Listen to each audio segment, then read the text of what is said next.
Welcome back to the deep dive. If you're here, you're looking to get smart, fast, right?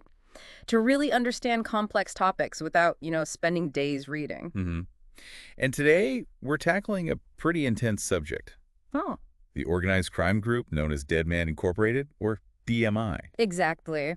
We've got access to some detailed information, basically a document laying out their history, how they're set up, what they do. And our mission today is basically to distill that for you.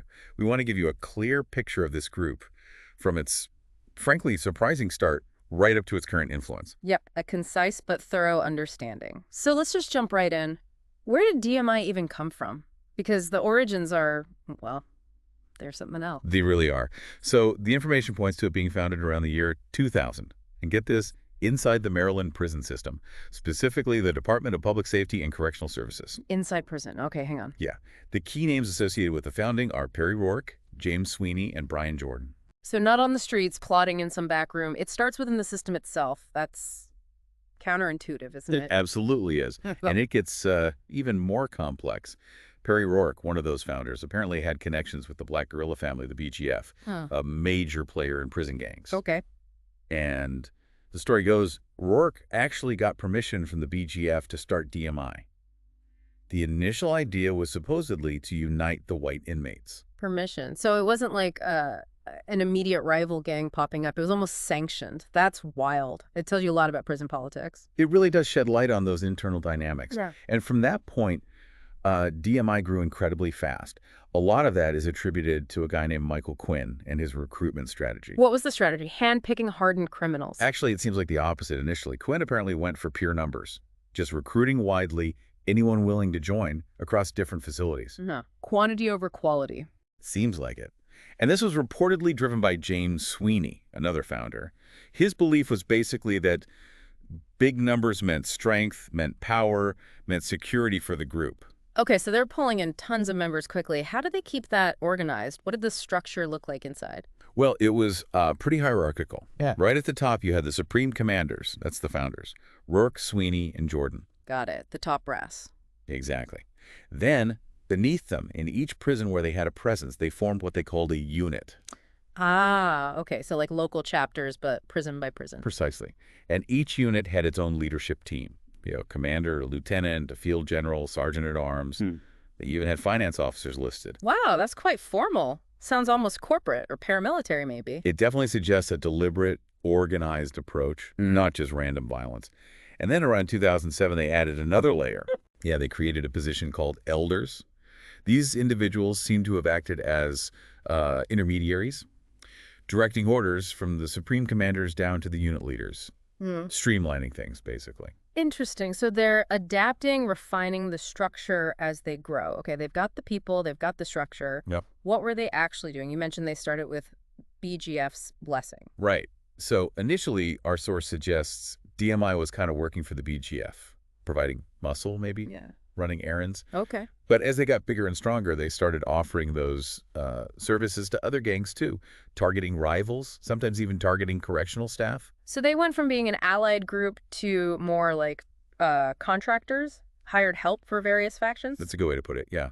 And that naturally led them into their own independent criminal ventures. Makes sense. The document lists a whole range: drug trafficking, murder, assault, serious intimidation, and even contract killing.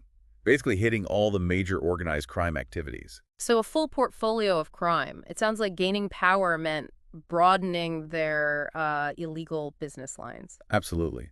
But that growth and maybe the shift in focus also caused problems internally, which is, pretty revealing. Internal problems. Like what? Well, a major ideological split seems to have developed among the leaders. Perry Rourke, remember, the guy with the initial BGF link, apparently wanted to go back to that alliance, maintain that connection. That the others didn't. Right. Leaders like James Sweeney were reportedly pushing more towards a white supremacist ideology. They saw DMI's future differently. Ah, so a fundamental disagreement about who they were and where they were going. That's significant. Hugely significant. And this wasn't just arguments. The source indicates this internal conflict actually led to violence between DMI members. Oh. Infighting. Wow. So they're fighting external enemies and dealing with internal ideological battles turning violent? That paints a complex picture. Okay, the name Dead Man Incorporated is pretty intense. Did their influence stay locked up? No, not at all. It definitely spilled outside prison walls. Yeah. A really key moment seems to be a big federal indictment in Baltimore back in 2011. What happened there? 22 defendants, all linked to DMI, were charged with some heavy stuff, racketeering conspiracy, drug conspiracy, the whole RICO kind of deal. Some were arrested out on the streets, some were already locked up, and a few were still at large then. Sounds like a major hit from law enforcement. Did that slow them down? It must have caused disruption, for sure. Yeah. But the information suggests their expansion actually continued. They started actively recruiting on the streets. Oh, really? Places like Baltimore City, Baltimore County, and Arundel County in Maryland. They were basically taking their prison structure and replicating it outside, projecting power outwards. That's a serious shift. A gang born in prison establishing a real foothold outside. That's worrying for communities. Definitely. And it wasn't just Maryland. Around 2007, apparently, DMI set up shop in West Virginia. Started in Huntington, led by someone known only as Rock. West Virginia, too. How big did they get there? According to the source material, DMI claims now, this is their claim, but they claim to be the biggest threat and fastest growing group in the state. The estimate mentioned is around 4,000 incarcerated members in West Virginia. 4,000 in just West Virginia's prisons. That's staggering. It is, plus an unknown number out on the streets there. The document even makes allegations of them infiltrating government organizations. Ooh, infiltration. That's a heavy claim. Very heavy. And it also mentions them moving into smaller Maryland communities, like Dundalk and Essex, so not just the big cities. So they're spreading geographically, allegedly infiltrating institutions, and still deep in the drug game and murder-for-hire stuff. Sounds like they became a major force, maybe even employing other gangs at times. That's the picture painted, yes. They've become a significant and deeply concerning player across the board. And it seems their reach, or at least the reach of their members, even touched major national events, right? In a pretty unexpected way. Yes, that's mentioned too.